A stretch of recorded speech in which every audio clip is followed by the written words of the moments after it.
আমার এই 5 মাস 4-5 মাসের মন্ত্রিত্বের অভিজ্ঞতা আপনাদেরকে বলা দরকার। আমি দেখছি যে কিছুই বদলায়নি। একইভাবে আপনার যারা ঘুষ খেত তারা ঘুষ খাওয়ার ফন্দি বিক্রি করছে, একইভাবে যারা আটকে দিত ভালো একটা কাজকে আটকে দিচ্ছে, একইভাবে ওই যে আমি বললাম যে আপনার ভোট পাল্টাতে দিয়ে চলে আসছে। এখন আপনার they have become holier than the Pope. ওরাই এখন অনেক বেশি আপনার জুলাই যোদ্ধা হয়ে গেছে।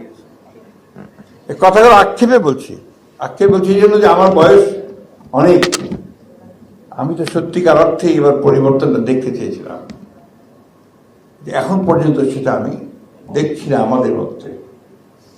কিন্তু আশাবাদী হয়ে এই কারণেই আমি পরিবর্তন দেখছি একজন মানুষের মধ্যে, সেটা তারেক রহমান সাহেব। তিনি চেষ্টা করছেন, তিনি নতুন নতুন নজির স্থাপন করছেন, এবং সেই নজিরকে যদি আমরা সামনে নিয়ে যাই সবাই মিলে, তাহলে আমার মনে হয় যে হয়তো পরিবর্তনটা হবে। We must all give him support. সবাই মিলে তাকে সমর্থন দেওয়া দরকার। এই যে ধরেন উনি বলছেন যে পরিষ্কার করো, বাচ্চাদের বলছেন যে তোমরা কেউ কিছু ফেলতে গেলে ওকে আটকাবে, বলবো যে বিনে ফেলে। কর্পোরেশন, সিটি কর্পোরেশনকে বলছেন যে তোমরা পরিষ্কার করো, কিন্তু হচ্ছে যতক্ষণ উনি থাকছেন বা কেউ থাকছে তারপরে আবার সেই দিকে থেকে হয়ে যাচ্ছে।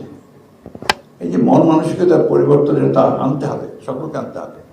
আমি এই কথাগুলো এই জন্য বলছি যে আমরা তার দেখতে চাই না যে আর কোনো স্নিগ্ধ তার ভাইয়ের জন্য আক্ষেপ করুক। আমরা আর দেখতে চাই না যে আবু সাইদের বাবা মা যারা তাদের একমাত্র সন্তান নয় বা উপার্জনকারী সন্তান, পড়তো এবং আপনার সেই সঙ্গে টিউশনি করত, এই উপার্জনকারী সন্তানকে হারাতে হয়, ওয়াসিমকে হারাতে হয়, সেই ছোট্ট বাচ্চাগুলোকে হারাতে হয়। এটা আমরা কেউ চাই না। আর সেই জন্যই আমরা নতুন করে কাজ করতে চাই।